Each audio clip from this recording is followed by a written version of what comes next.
咁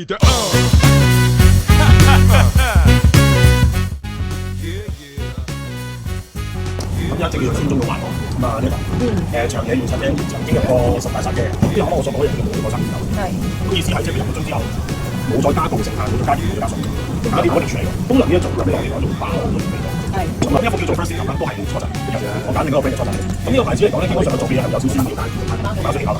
基本上鹹嘅風格嚟講咧係啲酸爽調性嘅手法。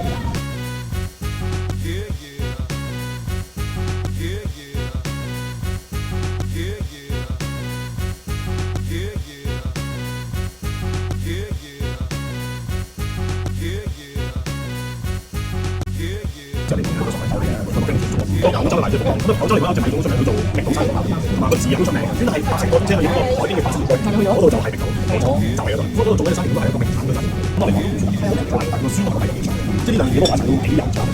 開始不講酒。你揀一個啊，我唔揀酒。最後開估呢個係香草，呢個係普通酒，加茶嘅手工茶嘅一個流派。咁呢堆流派嚟講，基本上呢堆茶嘅廠咧，佢做乜嘢咧？如果你用呢個裝呢個，佢呢個滾木 pattern 嘅係寫入油埋茶，佢哋咧有一流其他人佢哋發現係茶嘅，以9歲8年分佢唔係茶嘅。不過咧就點解佢重實咧？咁你上咗買嘢，咁所以咁咁你就嚟講有好多茶嘅喎，基本上咧佢攞個第二個牌，呢個牌係陽景，太有其他啦。第一，原料一定只可以係第二，一定要特價。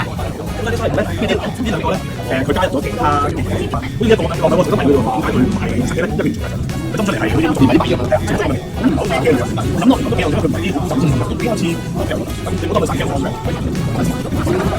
咁你又會 feel 到好格沙嘅味道。呢個係有啲好似酒嘅味道，基本上會有，我覺得都幾好。